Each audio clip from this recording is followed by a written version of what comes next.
Yo, what up, what up? Welcome back. Keeping the G podcast live. Y'all know where we live from, baby. Y'all see the background. My brother Brandon, my brother Ted store, House of Hype, where you can get the latest bash. You can also shoot for a discount up to 100%, 50, 75. But if you lose that game of horse, make sure you got that bread. So again, if your shot is right, if your jump shot is right, you can come shoot with my brothers again for a discount. We got some of the amazing clothes in the background right now.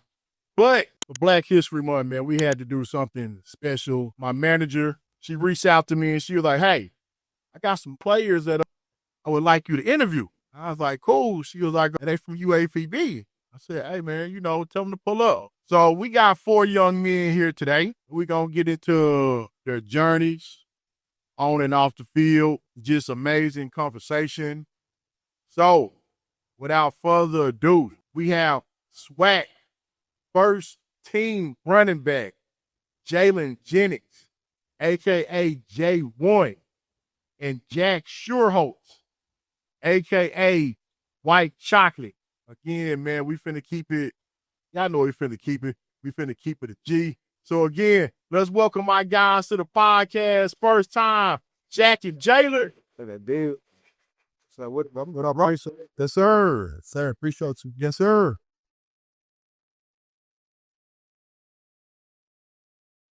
What's up with it, fellas? How you doing? What's going on? How's the trip up here? It was a great trip, man. Beautiful scenery coming up. So I don't come up here often. Coming here, it was great to see. So, man, what's it been like on the yard, guys? Man, it's been good. I actually just transferred to Pine Bluff the past month or so. I transferred in January, so trying to get adjusted, but it's been, great. The team so far has been awesome and very open to getting me going, get me acclimated to the whole thing. So Jaylen, one of these guys here, man, it's been part of that process for me. It's been exciting. So, man, it's been exciting on the yard for me, man. I've been here, got here last fall. It's been exciting going through last season, and now we're gonna rebuild for this season. I feel like and we're building a new Bluff right now, new Bluff 2026. On the yard, we got something special coming. Okay, new Bluff 2026. So, Jaylen, let's get into some of your journey, man. We're going to get into Jack. So, some of these questions are pretty much going to be pose for the both of y'all. Jaylen, you come from Ohio, sir. What was the football like growing up in Ohio, man? Because everybody hear about certain players like the Maurice Torres, the LeBron James, and how was your journey like in high school to where you was able to go D1 the most? Man, I'm not gonna lie. Coming up, even from Little League, I've been playing D1 competition. I played against guys at Ohio State, South Carolina, Minnesota. Plenty of dudes that gave me comp to where when I got to high school, prepared. So I got up there, went to a lower division high school, but we still played. That's right. Beating me. I started my sophomore year, so that gave me confidence to where after that year, I got my first division one off. From then I took off, you know what I'm saying? And you see confidence after that. Been in my game, you know what I'm saying? It just, after that, everything just feel like they came together and I just got confidence in myself to do what I could do. Okay. So, Jack, what was it like for you in high school in Summit, Colorado? And how did you get all the way from Summit, Colorado, all the way to Marshall University? Yes, sir. I know it's kind of a crazy journey. Colorado's not a football state, I'll tell you that. I mean, there's some good ball there, no doubt. But growing up, it wasn't like my high school wasn't known for football. We hadn't made the high school football playoffs in Colorado in 14 years until my senior year. So, I had a really good group of guys around me. We had a great squad, and so we were able to make the playoffs and kind of change the program, at Summit, which was special. And I was, very excited to be a part of that. But, I was driven ever since my freshman year. I had a chance to play against Palisade in the last game of the season. And, I got in there, got my first taste of varsity football, and I was like, man, I can do this. So at that point on, I kind of was like, I'm going to go play college football and I'm going to have success with it. So, I was very committed to, making it to the D1 stage. I had a dream and I wanted to go out and accomplish it. So I did the camp circuit. I went all over the place. I was DMing the coaches on Twitter. I was doing all of it. And then, I got the call from Marshall, and it wasn't, obviously the school I expected. I maybe expected a Colorado State or a CU to hit my line, somewhere local. But, I ended up in Huntington, West Virginia, and loved it. Just fell in love with the people there, the culture, the program. It's a very special place. Okay. And so just going through the journey and everything, what has the whole process been like for you guys on and off the field? Because y'all have had some different stops, and we're going to get to that as well. But what's been the great part of the journey, and what's been like some of the boulders of the journey for you? Man, I ain't gonna lie. The very great parts of the journey is when coaches hitting your phone, coaches telling you got a beautiful campus, all the promising things they offer you. But the low part of it is when coaches aren't hitting your phone back, or when you don't know when your next opportunity gonna come. You never know if you're gonna play another down again. So it's like from the journey I've been through, from D1 to JUCO back to D1, I never knew what my next opportunity was gonna come from. Okay. Absolutely. Yeah. And I think to me, like, everyone is, valuable to, a program or to a coach when they're producing on the field. But, something that can't be overlooked is what, like, your value you bring to your teammates. And, you can build some amazing relationships in college football. And I really think that's one of the best things that college football does for young men is builds those relationships. I mean, your network is your net worth at the end of the day. So those relationships can honestly set you up for life. So what are some of the players growing up, even from Little League to where you guys live right now, that y'all have possibly looked up to or possibly emulated your game after? Because I know that you're a running back, you're a quarterback. And so who are some of the players that y'all may have designed our game after and said, you know what, I like what he does, so, I'm going to take this from him, and I like what he does, I'm going to take this. Personally, I'm going to go with Marshawn Lynch and Saquon Burr.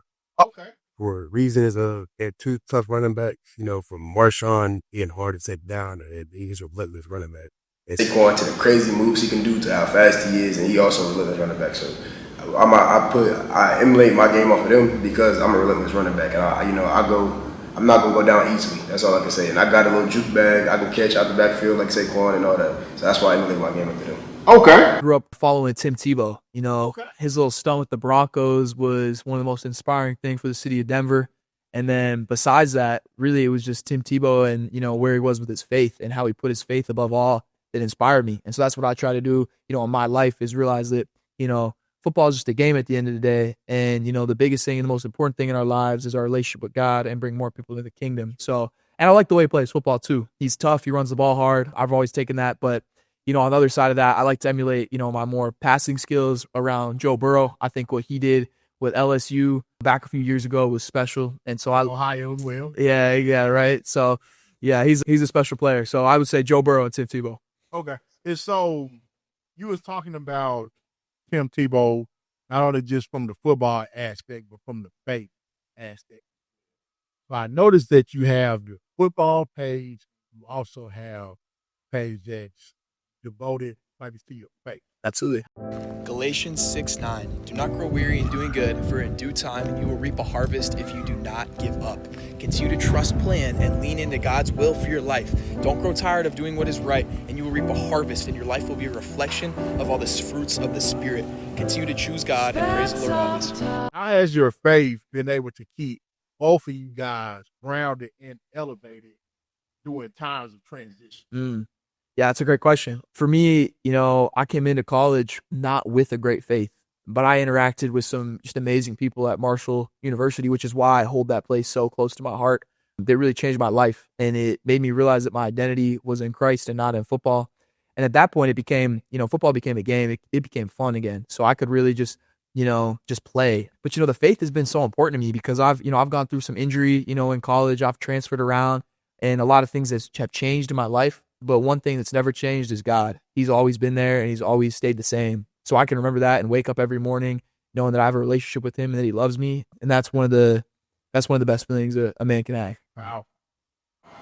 I'm not gonna lie, I've always been a believer in God. From the journey he put me through from freshman year of high school to starting my very second game of high school to going through injury after injury, year after year. And I feel like God does everything for a reason. I always think about why did he do this to me? Why did I go? I went to a D1 school when I had Power 5 offers. I went to a MAC school. Then I had to transfer down JUCO. And I told myself I was never going to go JUCO. But God put me down there for a reason. And next thing you know, I said I was never going to HBCU. Now look where I'm at. And I feel like this was for the better. That's why I always God do this for a reason. And I appreciate him for everything he do for me. And I always think about that in the back of my mind when I'm thinking about God. So that's why I got faith in this game. Very, very, very powerful, man. So both of you guys have had some pretty good journeys. As you said, out of high school, you had Power 5 offers. You ended up going to Bowling Green.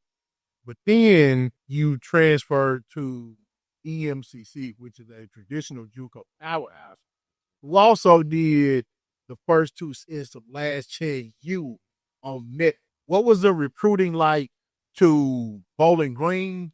And then what was the decision that made you actually decide to go to EMCC? So Bowling Green, they were really, honestly, out of every school that would recruit me in my high school, they was the ones that was on me the most, calling me every day. Coach would come to my house, visit. They were the one that, obviously wanted me the most. Now, in my eyes, I felt like I was a better athlete than Bowling Green, and God showed me, he humbled me in ways that, that's not where he was supposed to be at. And so when it came down there and the situation happened where I had to leave Bowling Green, I was like, man, I'm not going to JUCO, but at the same situation, EMCC was calling me every day for about 2 weeks. I'm like, man, I ain't never lived out of Ohio. Let me just make this jump. So I was like, I'm gonna try JUCO. They paid for my schooling and things like that, so I didn't have to really worry too much. But it was just a new atmosphere. So I was like, what is this gonna be for me? And I just had to take the journey and go there, and that was my decision for that. Okay. So let's stay on the JUCO journey, because we hear a lot of people say, even I was watching an interview with Cam Newton, and he said that he developed the mindset that he has now of that him against the world mentality. Because when he was at JUCO, it was just him. He was like, it was nothing to do. He didn't know anybody.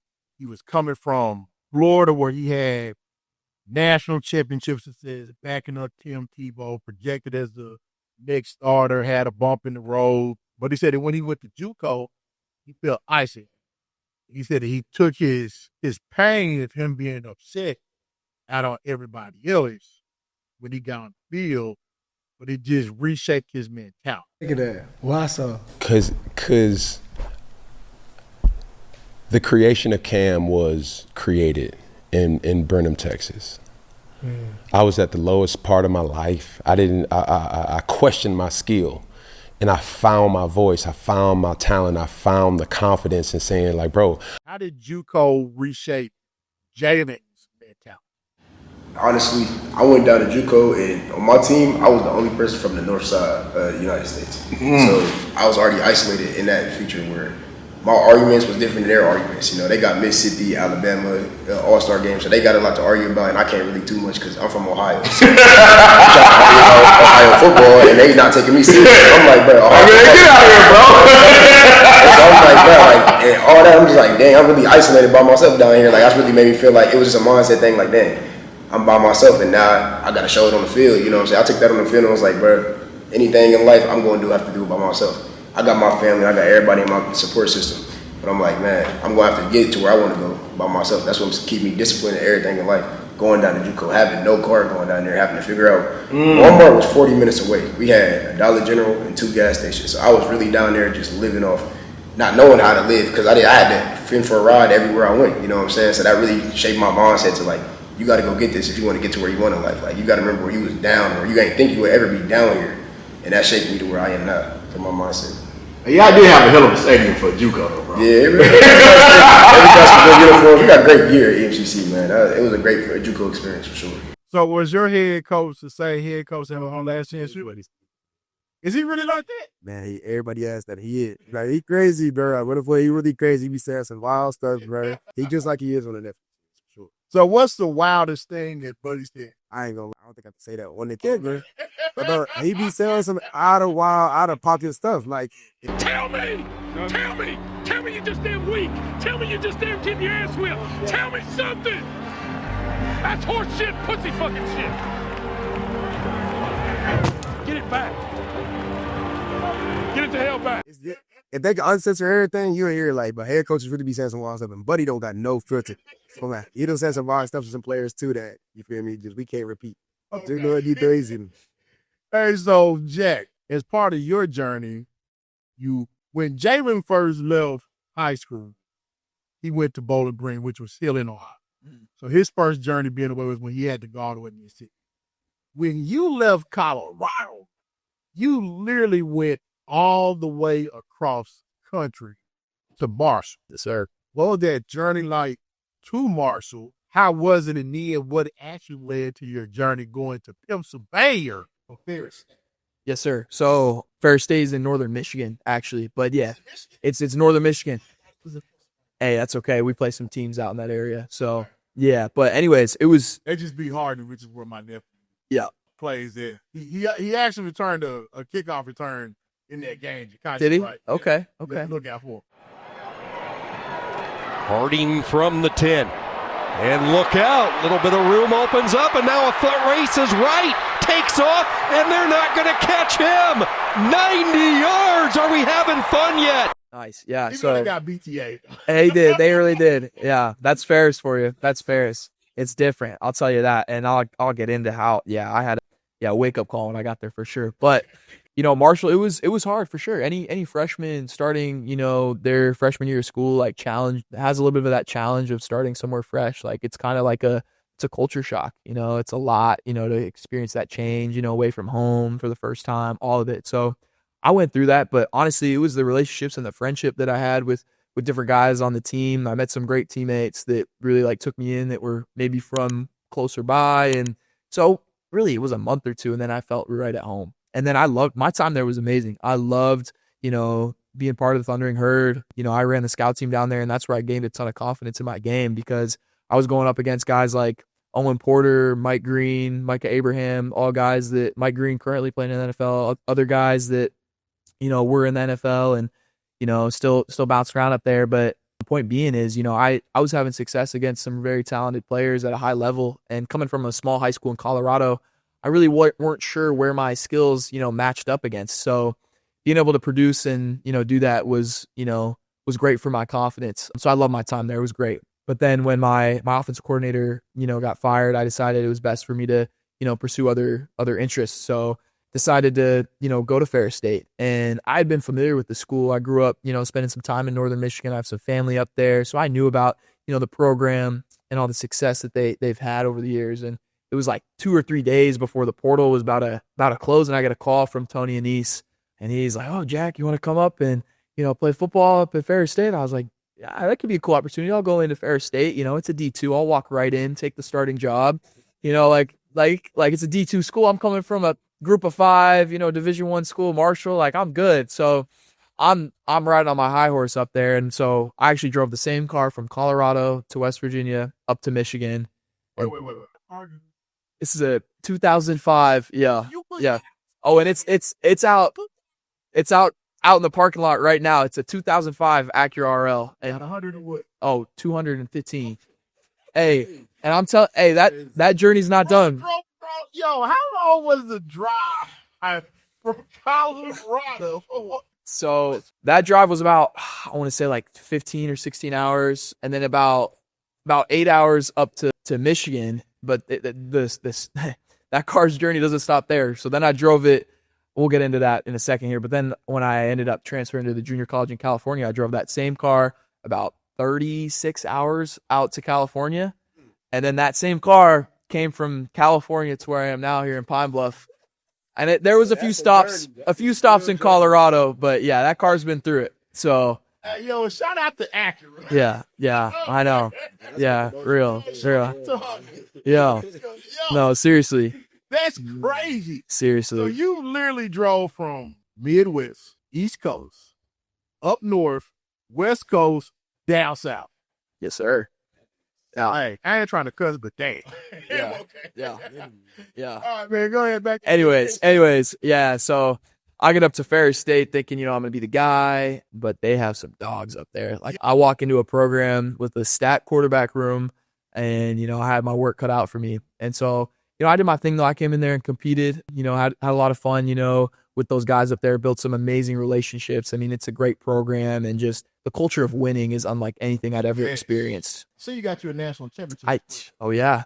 So I got me a ring, which was special. And like I said with the relationships thing earlier, I got relationships that'll last me a lifetime from up there as well. But I dealt with the injury around week 3, so I was kind of going into the season. I was kind of fighting for some reps, but I was getting some playing time here and there. They actually had me starting on some special teams. That was a shield on punt, which was crazy for a college quarterback. Time out. Yeah. Yeah, I've heard of 21 positions on the field that play special. Offensive line, running backs, wide receivers, gunners, and DBs, and safeties, and linebackers. I have never heard of a college quarterback having to play on special teams. Yeah. That to be humbling when they say, "Oh, for sure, go out there and shield, bro." Yeah. I think they saw what I was doing in the weight. They saw what I was doing in the weight room and just decided, that it was better that I was on the field in some way or another. But I ended up dealing with a knee injury, week 3 that, put me out the rest of the season. But I was able to medical redshirt that year and get that year eligibility back, which was huge. But yeah, that ended my time there at Ferris State. But like I said, I can't speak highly enough about the place. Okay. And so what was it like going to the national championship? And it was special. It was a very cool environment. That whole week was special down in Texas. They just put on different events for you. It reminded me a lot of going to a bowl game. We went to the Scooters Coffee Bowl at Marshall against UTSA, and it was a very similar experience in which it's like the whole team's down there, you're bonding, you're hanging out. And then the game was really cool. It was in McKinney, Texas, and against Valdosta State, another great Division II program. But yeah, Ferris, they did their thing once again, like they have the past few years. So it was cool. So what is the mindset like going from a D1 where you have amazing amenities? Yeah. To having to go JUCO where you literally have to grind it out. As you said, Walmart is 40 minutes away. The nutrition is not the same where they giving you, well, not giving you, but you're earning these multiple meals a day, these snacks per day. And now you're having, I'm pretty sure Ferris provided y'all life. Absolutely. But because of the budget, they still don't have the same budget as Marshall. EMCC never does have it. They definitely don't have the same budget as Bowling Green. So even though y'all went to some of the respected top schools for those particular colleges for JUCO and D2, what was the transition like going from literally having everything 24/7 to pretty much having to fend for yourself out? Honestly, with Bowling Green, it even wasn't the best, like how our state's, facilities and stuff like that was, but we still had better than most. We can get meals, we get snacks, had a better training facilities and all that. So going down to JUCO, it kind of made me like, okay, I'm a running back. So, I got to keep weight up. I got to eat. I got to do this. So it made me like, all right, I got to have to eat more in the cast now. I can't really go spend more money out or getting back at the other school. And then it made me really do more research actually about like supplements and things of that nature to help me keep mass, muscle mass, and things of that. That's what going down to JUCO helped me learn from being for myself. I couldn't just have the luxuries to go get what I wanted when I wanted, like at Bowling Green. Because scuba was, like you said, far off from a lot of places. So I couldn't really just bulk up on snatch. I wasn't getting money like I was at D1. So it was definitely a different cultures, different change when it came to feeding for myself, like we said. How was it for you, Jack? Yeah, it wasn't as bad as you think. I tell this to people all the time. Like, the one thing I expected to be the most different was the level of competition. But there's ballers everywhere. Like, Thanks. Division II doesn't get enough credit for the level of football they play. I think I will argue this with anyone that I think if Ferris State stepped into the MAC right now, that they would compete and do it very well. And I think a lot of D2 programs have some amazing players. We saw it with Trinidad Chambliss as he stepped up to Ole Miss and had a lot of success. And you see it with other guys all over that it's like, at the end of the day, football is football. And so it's like, you might have the label of Division I or Power 5, but there's ballers everywhere. But kind of going to the change in, atmosphere, Ferris State had maybe not as nice facilities, but they did a great job providing student athletes with a good experience. So the amazing thing about where you two decided to go as far as y'all next journey from League One, both of those places, whether it's EMCC or Ferris State, they put numerous kids back in Power 5, which is now P4. And I saw some young men that have been able to parlay those second chances to go into the league. Like Chad Kelly was at EMCC. It was a running back there who played for Arkansas that came from BMCC. I can't think of his name, but dude was a dog, but he ended up getting drafted, as you said, like the Trinidad Chambliss. I think when they was doing the game, the Ferris State and Hardy game, they were showing who all went to Power 5 just from that right team. Mm. And it was like 10 young men. And it was like, yo. Yes, sir. Like, man, they really charted it out. No doubt. So what was y'all journey like into content creating? Because both of y'all have recently gone viral.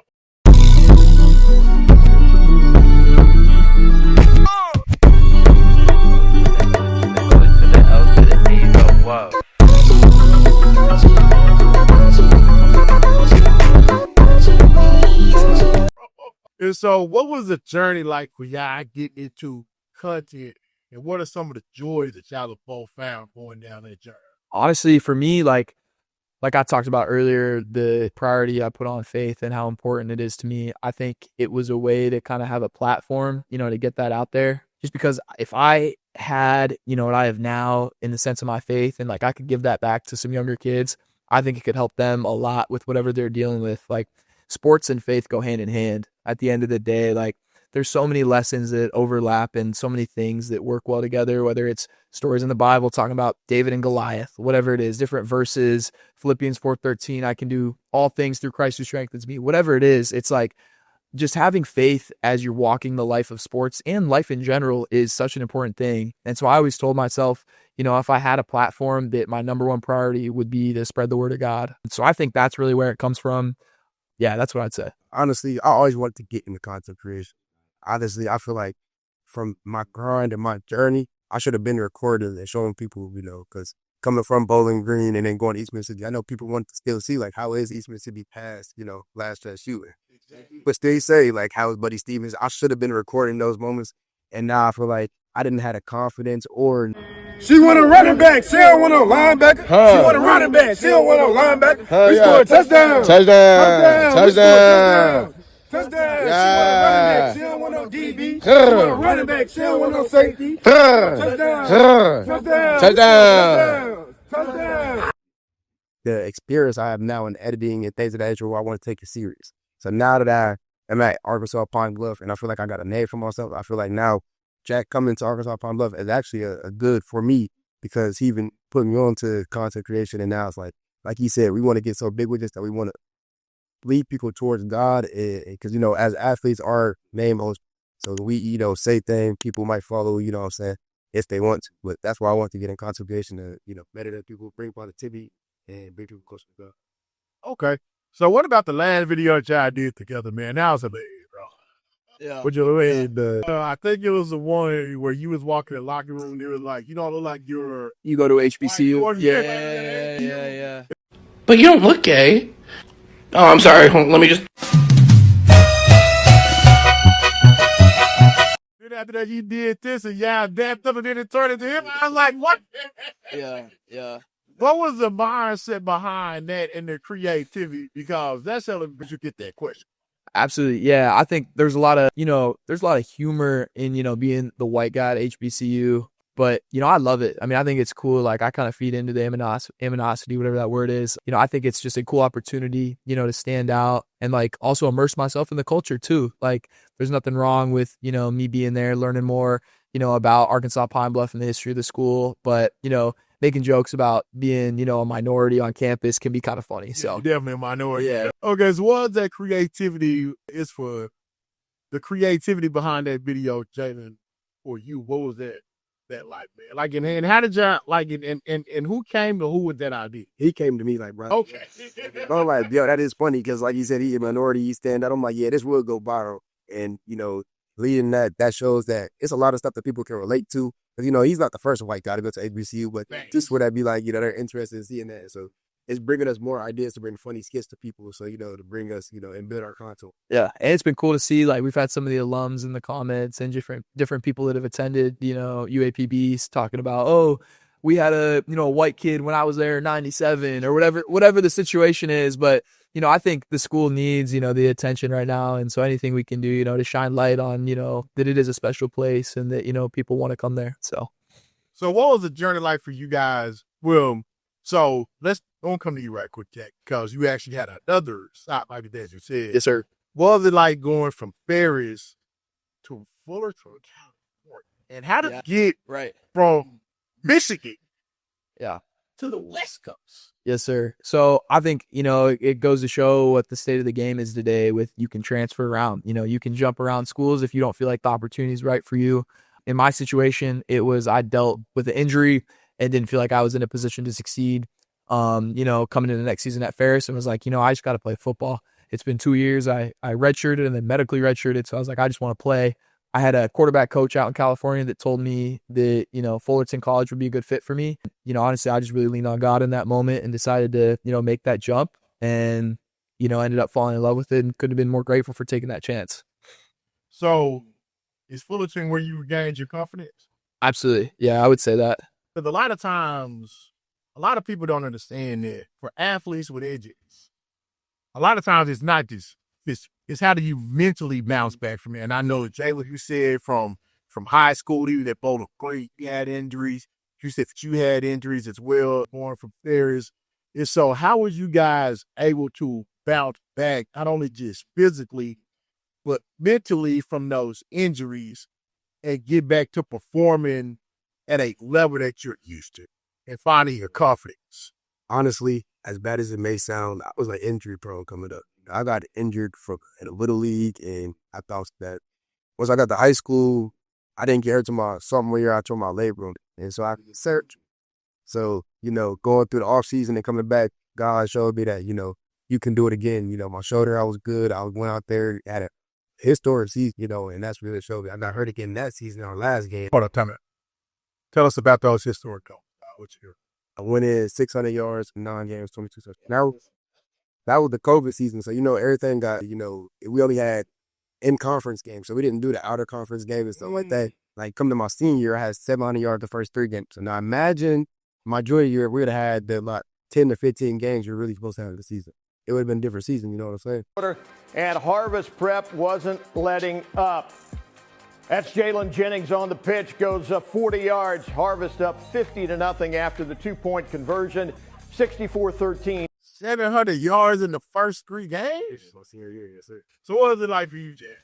Yeah, so find your confidence and absolutely back to playing like you know that you can play. Absolutely. Mentally overcoming it, not just physically. I never dealt with injury at all growing up. So it was really the first, big face adversity I had in my life. And so I broke some cartilage off my knee and just was, I was struggling. I wasn't sure what was next for me, but going out to Fullerton College was kind of like a time of isolation that I think was very needed. I think God took me, out there for a reason. I was very isolated initially, but ended up meeting, some amazing people. I think my walk with God was, greatly impacted there. I grew a lot in my faith. I met some amazing teammates, coaches, and then just getting the opportunity to step on the field. That's something that is so overlooked in college. You just look at the label of, oh, I want to go play at this school or that school. But at the end of the day, a lot of those guys never see the field. So if you can go somewhere and play football, you're setting yourself up for success because you're going against guys that haven't had that experience. And so now that I have that confidence of,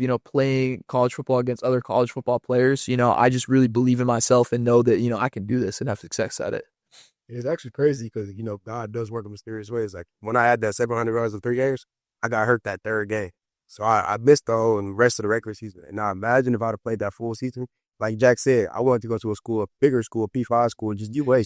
So God did that for a reason because if I would have played the whole season, I had Minnesota, Cal in my DMs. I had, a whole bunch of Power 5 schools that had the offers from Indiana and Purdue. And that's what I wanted to commit to. But because of COVID, they only taking a certain amount of running backs. And Bowling Green was the last option. And that's what, where my journey is and led me here today. So God does work in mysterious ways. It's so from EMCC and from Fullerton, what was it like coming to UAPB? Because you was already South.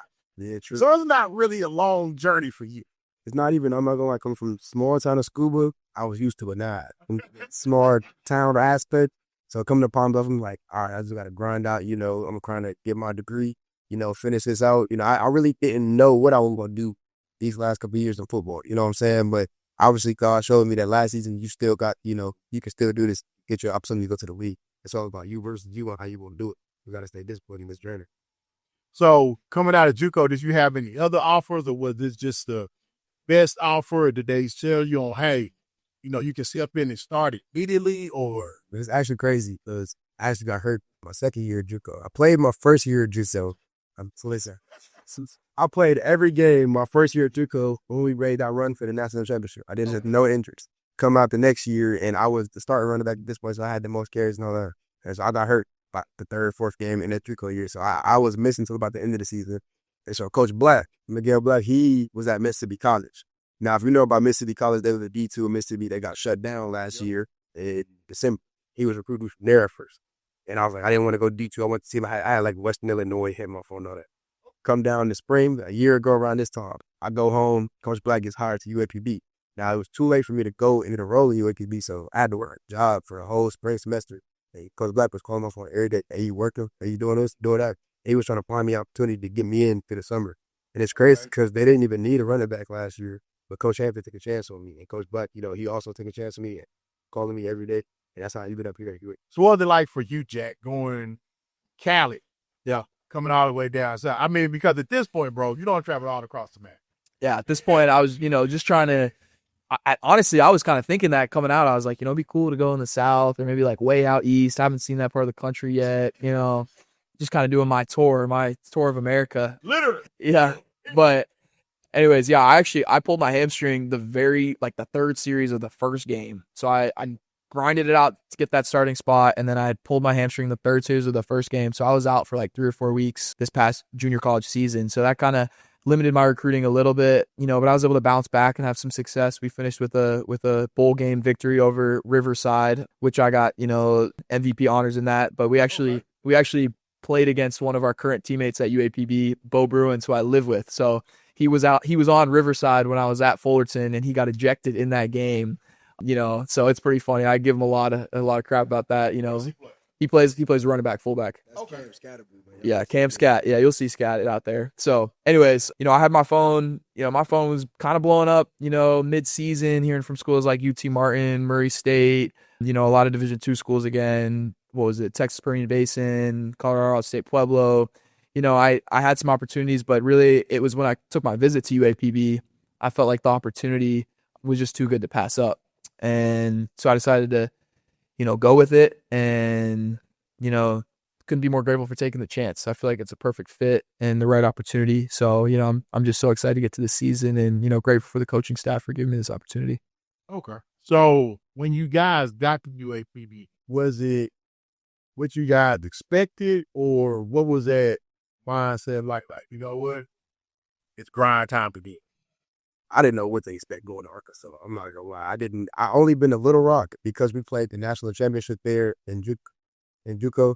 When I came to Arkansas, I was like, what would happen, in Pine Bluff? So in Pine Bluff, it really ain't much in Pine Bluff, as you know. There's not a whole lot. Hey, we make our own fun though. We find ways to have a good time. Literally, and you drive into Pine Bluff. Coming from where I'm from, I come from Tennessee. So when I drive into Pine Bluff, I'm coming straight into the campus. It only takes 15 minutes to get to Walmart and the whole other side of town. Wow. So it's only a 15-minute radius of that town. So I'm like, well, it's another small town. I just got to make the best of the situation. Yeah. Like I did in JUCO. So that's all I would thought about. Absolutely. Yeah. I've always been, a big believer in that it's whatever you make it, and I think like if you, are set out to have a good time and you hit up your friends, hit up your teammates, you're going to have a lot of fun. And so like, we're all in this together, you feel me? So we do a lot of just kicking it at the house, finding random things to do. But then again, it also is like, there's not a lot to do. So we end up working out all the time. We're always on the field grinding. So, I think it's a good opportunity and gives you a lot of perspective on life as well. So, Jaylen, yeah. So your first game, technically at UAPB, I went to Texas Tech. Then within 2 days later, you got the nod that you was going to be the guy. Home game, and you scored 4 touchdowns. What was that like, man, doing it in front of the home crowd and your first game at a new school being the star?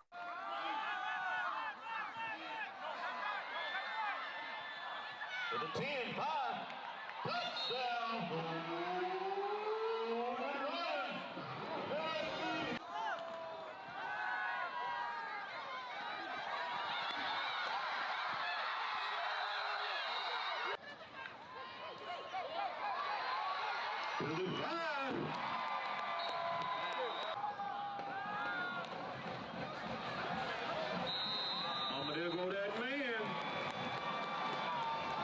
Touchdown. Man, it felt great. You know what I'm saying? I came in Texas Tech. I was the backup, had a couple carries, and I realized it was level 6. It's like, I got to step up my game. I really expected to be Power 5 level, and I went against a Power 5 school. I'm like, wow, I got something to work on. You know what I'm saying? So they made it to the playoffs for a reason. And sure that, man. They about to be a great team.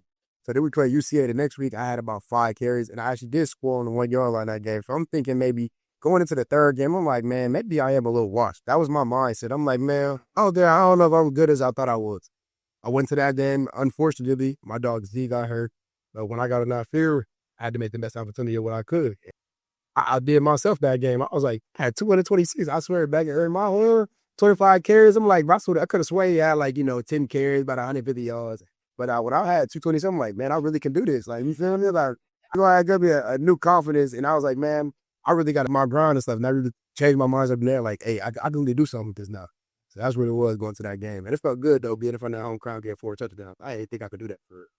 And so, off that game where you got the extensive playing time, you was able to parlay that into a first team All-SWAC. What was that feeling like? Because you felt that you was wise, but then when you finally got your confidence back, injury-free, you go, what, 936 or 976? 936 on the ground at 158. And so you put together a first team All-SWAC. What was it like when you got the call that, hey, you made All-SWAC first team? Well, really, I didn't even get a call. I woke up one morning, it said UAPB wants to collaborate on the post. I said, I zoomed in, I didn't even want to look. I was like, hold up, first. Let's say first. I was like, I started jumping around, bro. I'm like, I did it, man. Like, it really, I was like, man, that's crazy. Like, all conference, first year in the SWAC. Honestly, how I did it was, after that game where I had 226, we was on academic suspension, which people don't really know. So basically what that means is you can't play no post games. So if we would have won every game that season, we couldn't have still made the playoffs. So either way it goes, how many games you won or lost, we still wasn't going to be able to do that postseason.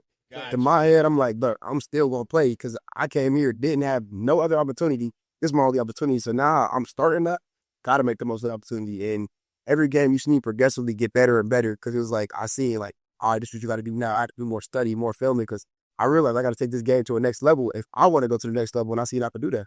So now with this offseason, now I'm seeing the game, the parts of the game where I can fix to where now I'm trying to go to plus 1,000 season on the ground. You know what I'm saying? And I had 11 touchdowns. I'm trying to get 15 plus because I left a lot on the field this year. So you coming back hungry.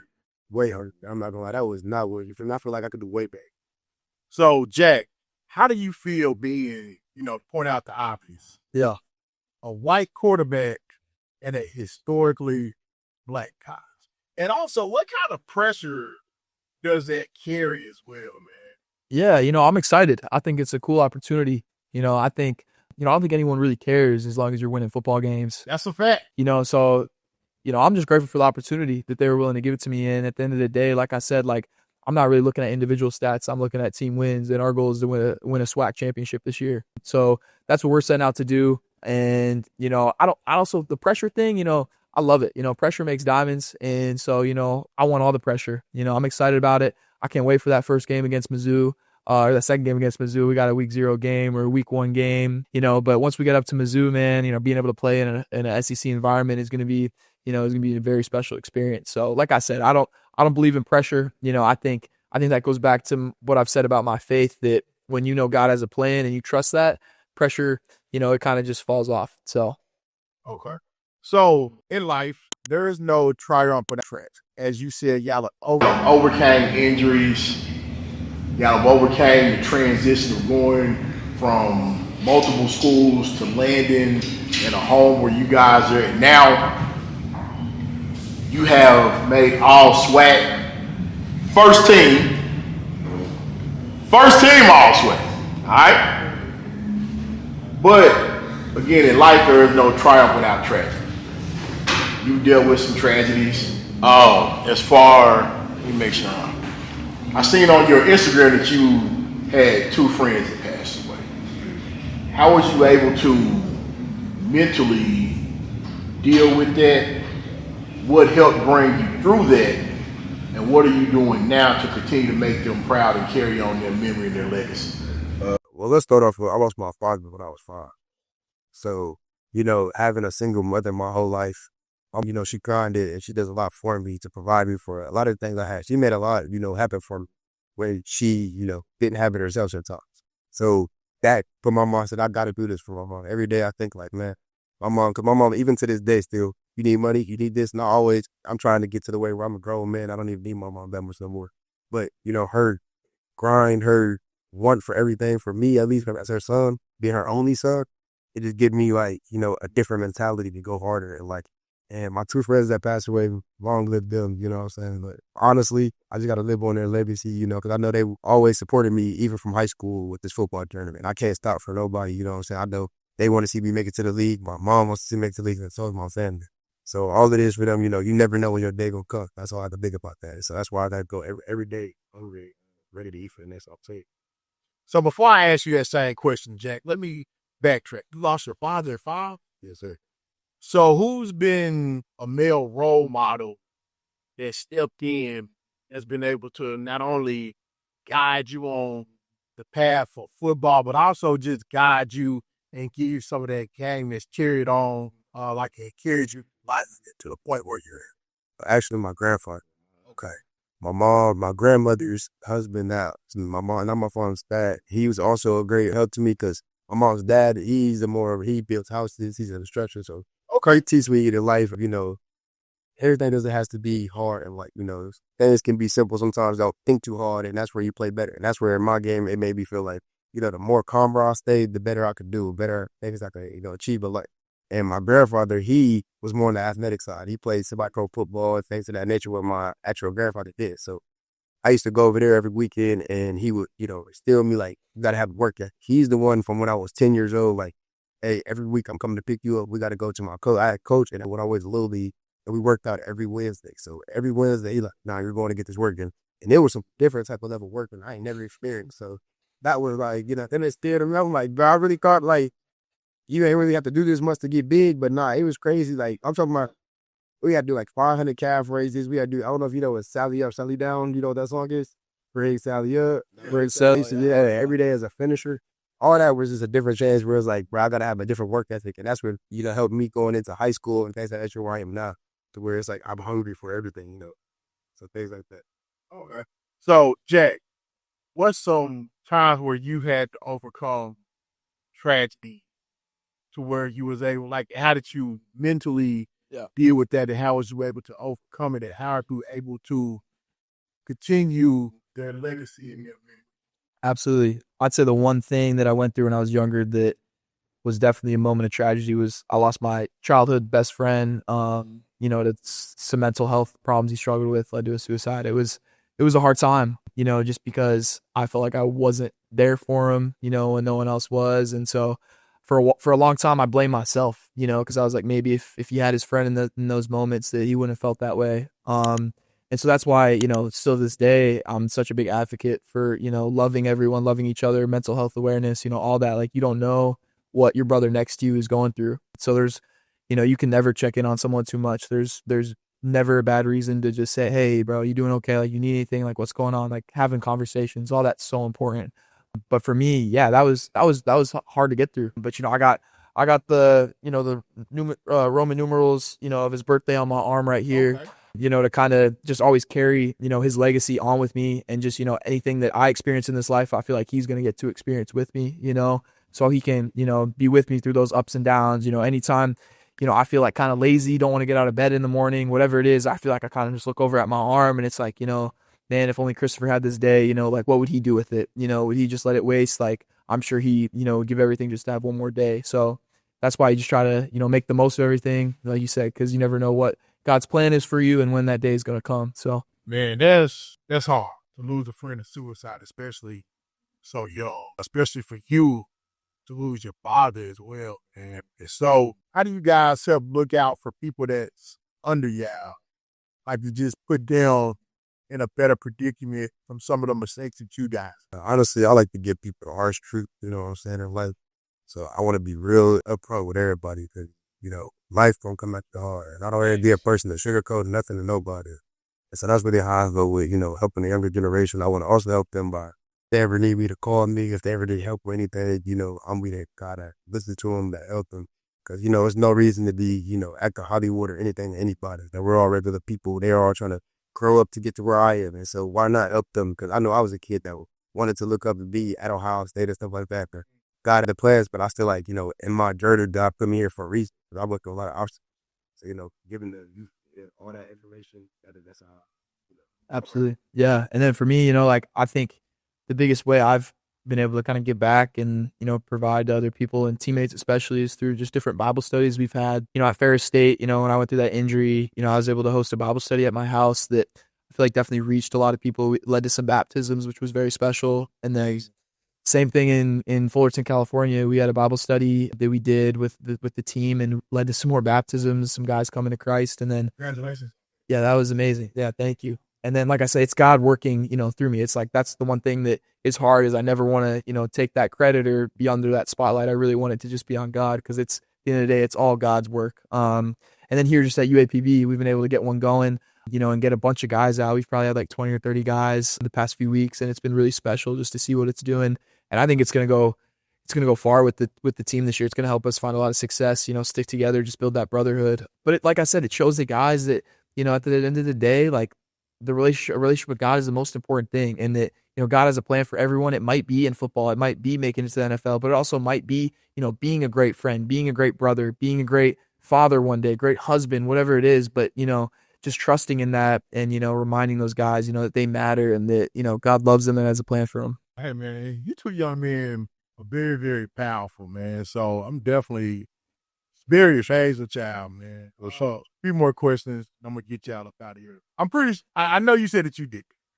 I'm definitely pretty sure that you never planned on being in the HBCU. Yeah, no, I wasn't in the cards. Yeah, I wasn't really thinking it when I was younger.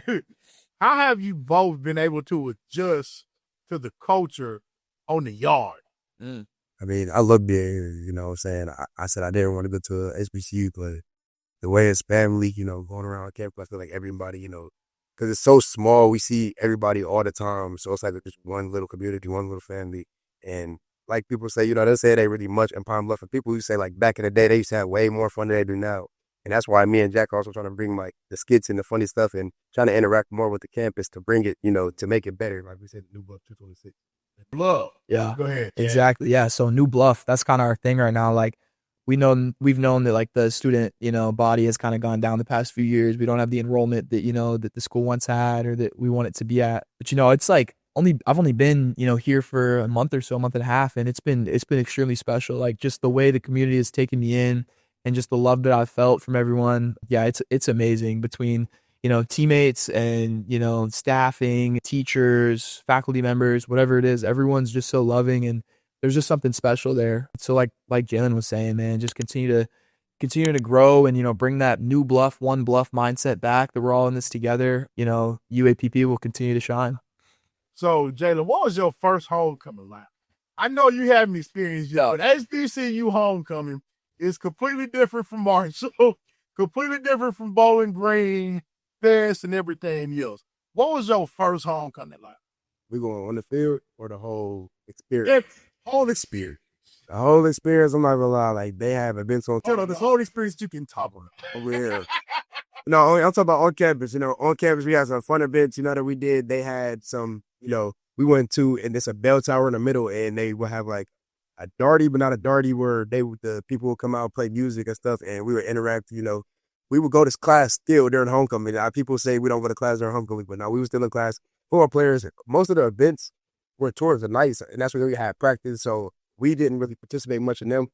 But come down to the game day, way more people than I seen there. Yeah, because the previous games, not that many people wanted to come watch, but that homecoming, it was definitely a deep stands, and it was really fun, playing in front of that many people. I didn't really have that much carries because, we blew them out the water like how Texas Tech did us that. But we did blow them out the water, so I had like 5 carries for like 100 yards in a TD.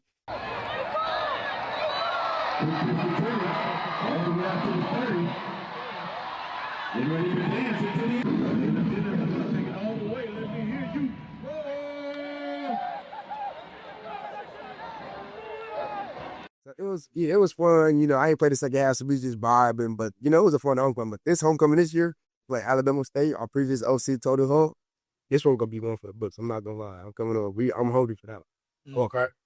And so, are you ready for your first homecoming, Jack? Oh, I'm ready. I've been hearing all about it since I walked on the campus. So, yeah, I'm ready to get going.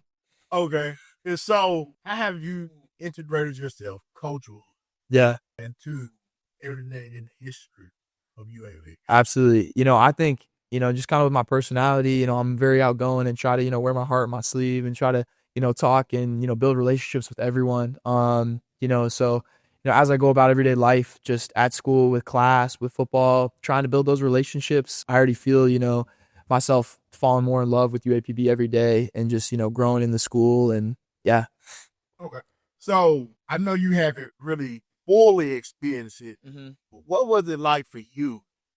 Halftime and you hear the band.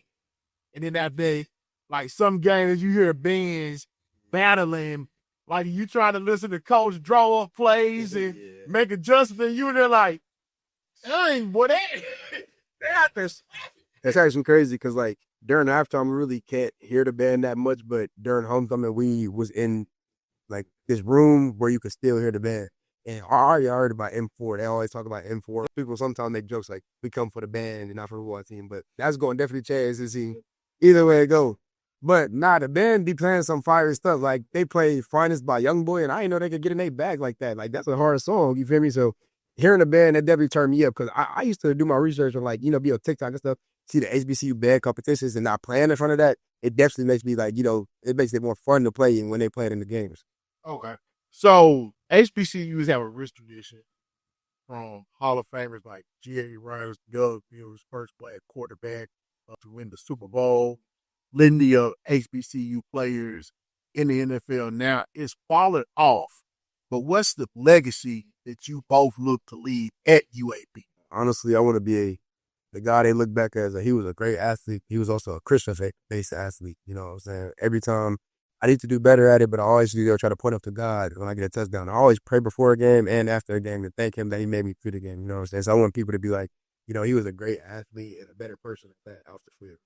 Okay. What about you, Jack? Yeah, absolutely. I think this new bluff mindset that the entire team has right now is very special. So, I think after, both our times here, ends, I think that, we'll have left a legacy. I think we'll have won a lot of football games. I'm very excited about the culture that, we're building moving forward and where this team's at. Like Jaylen said, like, I just want to be remembered, for being, just good guys, great guys that, brought people to Christ. I think we're trying to get a whole athletes Bible study going on campus and then move that into, the entire campus, inviting students from, all walks of life to attend, get some worship nights going, outside the library, whatever it is. Like, you saw the revival that I think Ohio State had on campus, their national championship run. Our mindset's kind of similar. Like, we want to build something special that's more than football. So I think that's both of our goals. All right. And these last 4 questions, so these last 4 questions for both of you, what do y'all look to accomplish in the game for? Honestly, I want to go to the league. I want to win Super Bowl. I want to break records, but whatever God has, in store for me is what I want. You know what I'm saying? However far he takes me into this game is what I appreciate, because a lot of people don't even make it this far. And you know what I'm saying? So that's all I want to stay from that. Yeah, and very similar. I grew up, watching quarterbacks like Peyton Manning, Tom Brady, Aaron Rodgers. And I've always dreamed of playing on that NFL stage. So I'm hungry to get there, and I'm going to work until I get there, and also trust that God's plan, will be the right thing. But this game has already given me so much that I'm grateful for. Like I talked about earlier, relationships, experience, whatever it is, I feel so ready for life beyond football because of what this game has already provided me. Sure. What or who inspires y'all to play football? Who inspired me to play football? I don't really know. My mom just put me out in the field, right, boys? And that's the way I'm fast. I could do this, you know what I'm saying? I just started running around people, and then once I actually knew what football was, my older cousin, I used to go to his high school games, so I used to watch him, Charles Holland. He was at Tiffin, and he broke records there. He had an opportunity to go to the league, but it didn't really happen for him. But even him, like, not even a professional person, a closer person to me, it was my cousin. Yeah. Okay, what about Nice. you, Jack? Honestly, I don't think it's anyone too specific. Me and my dad obviously bonded over football when I was younger. So, he definitely inspired me to, chase football and, play college football too, especially just watching college football with him. I have great memories of that. But honestly, I just felt like I was my best self when I was playing football. So, football gave me the opportunity to be the best version of myself. So I wanted to just chase that and lean into that fully. What's the lesson that you two have learned from football that will carry you guys on into the next part of your lives? Rent is due every bit, no matter what. Rent is due every day. I'm telling you, every day you got to grind, because you can get left back. When you got a family, if you don't go get it that day, your family might not eat. Your family might not be able to get clothes that day. You got to stay in the house, so you got to pay rent. You know what I'm saying? So that's what make me stay disciplined and grind every day, because I know, like Jack said, beyond football, past football, you're going to have to get it to one day or do what you got to do. Either way, whatever you do in life, you're going to have to grind and stay down and stay disciplined to do it. So that's what football is talking. What about you, Jack? Honestly, I think it is that you can have anything you want in this life if you work hard enough. I set out to get a Division I scholarship from, 7th, 8th grade. And, it took 3 years into college to, get on a scholarship and, be in a position where I was, feeling good about my financial situation in college. But, I grinded through it between different schools, different universities, whatever it is. Football has just taught me that if you want something, you can work hard enough and go get it. And last question, what is the hardest part of the journey that people don't get to see? That's good. I would say, hey, man, I do this. Yeah, absolutely. Absolutely. I like it. Football is a game of consistency, being able to show up every single day and do the same things over and over again and improve on it. So I think coming in with the same attitude every single day, can be challenging at times. There's days you don't want to get out of bed. There's days where this is happening or this is going on. But, the hardest part, is just staying true to it and staying consistent. And, you'll make the most progress when you have those bad days and you still show up and get better. So I would say that. That question for me real quick. What's the hardest part of the journey that people don't see on the field? Well, the mental aspects, the grind, like Jack said, where you don't want to get up and you got to go get it, because, you got to get faster. You can always get faster. You can always have faster feet. You can always, study more film to figure out better coverage or anything to do to study the game, know it a little bit more. So honestly, and coming to the mental aspect of how me and Jack had our journeys of going place to place to place, not knowing, I was going to play here, but I had the confidence to play here and it didn't go at that. And all them ups and downs in life, that shows me that's the hardest part. Well, guys, I appreciate you too. Appreciate you. Sit down to be telling everybody y'all story. It's been a remarkable journey for both of y'all. It's been a long journey. Yeah. Hey, Roller Bird. It's been a long day. Hey, we're still going. We're still going. And it's still developing. Absolutely. And again, I'm gonna tell y'all should get shirts that say go. Yeah. Because it's like, man, I've heard y'all mention that a lot. And sometimes not sometimes, but all the time, the first thing that starts with changing the culture is changing your mindset and how you do everything, and then making sure everybody else buys into it as well. And for one, you being, again, first team All-SWAC, that carries a lot of weight. You playing at some amazing schools, that carries a lot of weight, especially you being QB, fighting for QB1, man. And so I wish y'all the best of luck on y'all journey.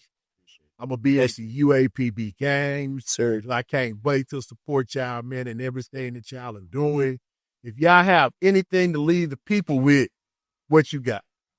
Hey, man, stay down, stay disciplined. You know what I'm saying? You never know when your opportunity going to come. You know what I'm saying? And me and Jack have been on a, content journey.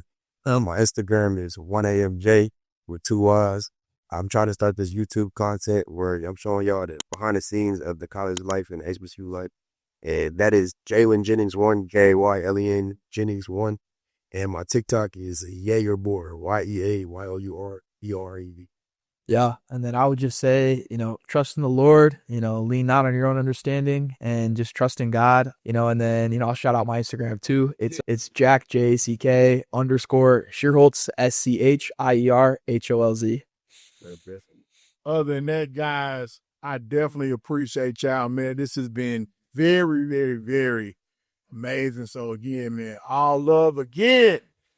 I want everybody out there that's gonna watch this be inspired, especially for the high school kids that's coming up. When you get to playing, whether it's D1, JUCO, D2, wherever you at, the same thing that a P4 expects is the same thing that D2 and JUCO expect. And just because they tell you, hey, workouts or voluntary, it definitely needs mandatory. Definitely needs mandatory. Made a video. Hey, made a video. Yeah, I just went up. Means optional. Yeah. Hey, y'all heard what Coach said? We got optional workouts on Saturday. For real? Yeah. Oh, so you guys don't have to go? Huh? So you don't have to go?